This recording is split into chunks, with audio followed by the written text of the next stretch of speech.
بسم اللہ الرحمن الرحیم۔ شروع اللہ کے نام سے جو بڑا مہربان نہایت رحم والا ہے۔ پیاری بہنوں، السلام علیکم ورحمۃ اللہ وبرکاتہ۔ اللہ تبارک و تعالی نے بہت سی چیزوں کو ہمارے اور آپ کے اوپر واجب کیا ہے اور بہت سی چیزوں کو حرام قرار دیا ہے۔ واجب کا چھوڑنا اور حرام کا ارتکاب، یہ دونوں چیزیں اللہ تبارک و تعالی کی معصیت ہیں۔ اللہ تبارک و تعالی نے اصل تو یہ ہے کہ اپنی معصیت کا، اپنی نافرمانی کا اصل بدلہ اس نے قیامت کے دن رکھا ہے۔ اسی طریقے سے بعین ہی اپنی اطاعت کا اجر اور ثواب کا اصل مظہر میدان حشر اور جنت کو رکھا ہے۔ لیکن بسا اوقات اللہ تبارک و تعالی عبرت کے لیے، تاکہ ہمیں اور آپ کو عبرت ہو، دیکھنے والے اس سے نصیحت حاصل کرنے، لوگ اپنی بری عادات کو ترک کرنے اور نیکی کی طرف گامزن ہونے کے اوپر کمر بستہ ہوں، اس کے لیے اللہ تبارک و تعالی بسا اوقات اپنی اطاعت کی بعض برکات کو لوگوں کے سامنے ظاہر کر دیتا ہے۔ اسی طریقے سے اپنی نافرمانیوں کے بعض آثار اور نتائج کو بھی دنیا ہی میں لوگوں کے سامنے ظاہر کر دیتا ہے۔ یہ تعجب نہیں ہے کہ اللہ تبارک و تعالی ایسی چیزیں ظاہر کرتا ہے، اللہ کی قدرت سے بعید نہیں ہے، لیکن تعجب اصل یہ ہے کہ اس قسم کی بہت سی اللہ تعالیٰ کی نشانیاں سامنے آنے کے بعد ہم اور آپ اس سے عبرت حاصل نہیں کرتے۔ کتنی ایسی اللہ تعالیٰ کی آیتیں ہیں، وَكَأَيٍّ مِّنْ آيَةٍ فِي السَّمَاوَاتِ وَالْأَرْضِ يَمُرُّونَ عَلَيْهَا وَهُمْ عَنْهَا مُعْرِضُونَ۔ آسمان اور زمین میں اللہ تعالیٰ کی کتنی ایسی نشانیاں ہیں، لوگ اس پر سے بڑی آسانی سے گزر جاتے ہیں اور اس پر توجہ نہیں دیتے۔ ایسی ہی نشانیوں میں سے ایک نشانی اس دنیا میں ایک پیش آئی، جس کا ذکر آج میں آپ کے سامنے اس لیے کر رہا ہوں کہ ہماری بہنوں کو اور ہمارے تمام مسلمانوں کو اس سے عبرت ہو۔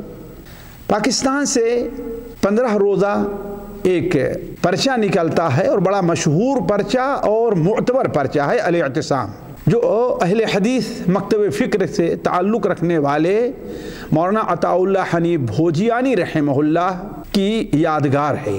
انہوں نے اس کی ابتدا کی تھی اور آج تک چل رہا ہے۔ اگست 1999 میں ایک مضمون چھپتا ہے جس کے لکھنے والے تھے محمد اکرام راجھا۔ میں بعین ہی انہی کے الفاظ میں آج کی مجلس میں آپ کے سامنے وہ مضمون پڑھ کر کے سنانا چاہتا ہوں۔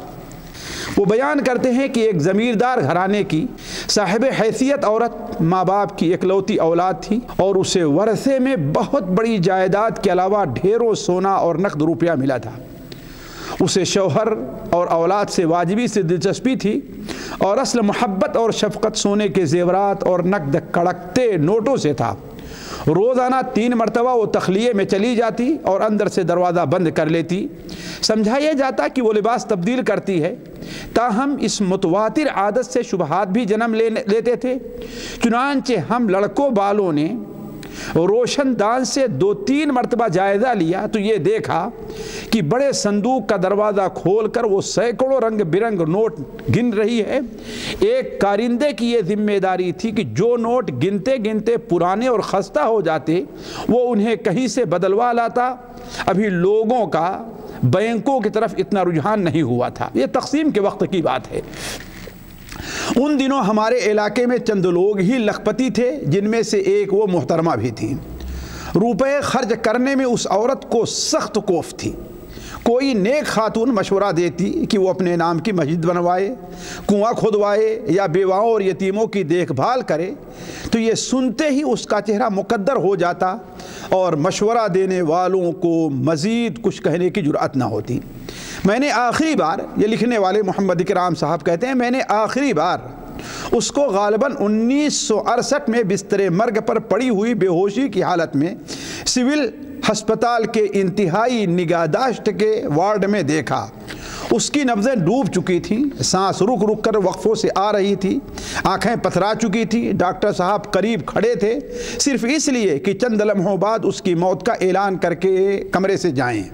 اچانک اس کے بدن نے حرکت کرنی شروع کر دی، اس کے چہرے پر خوف کے آثار نمودار ہوئے، رونگٹے کھڑے ہو گئے، جسم سے پسینہ بہہ نکلا اور اس کے ہونٹ ہلنے لگے۔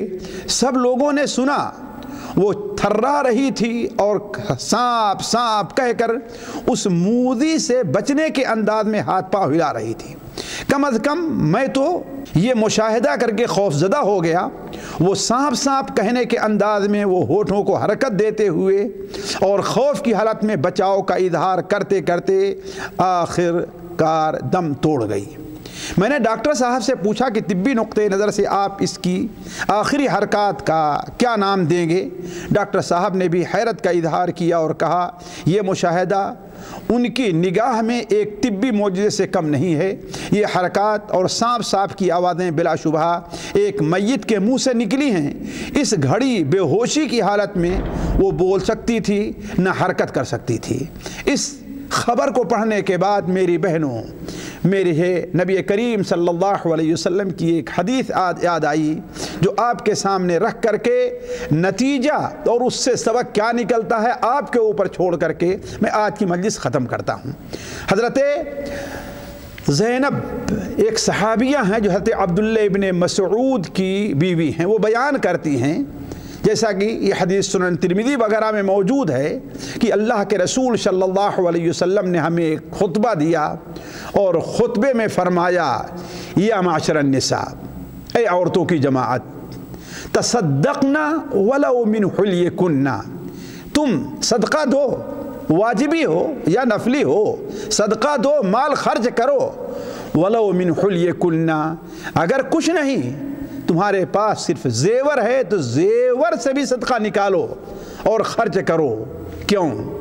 فإنی، اس لیے کہ ہم نے جہنم میں زیادہ تر عورتوں کو دیکھا ہے، مردوں کے مقابلے میں جہنم میں عورتیں زیادہ ہیں۔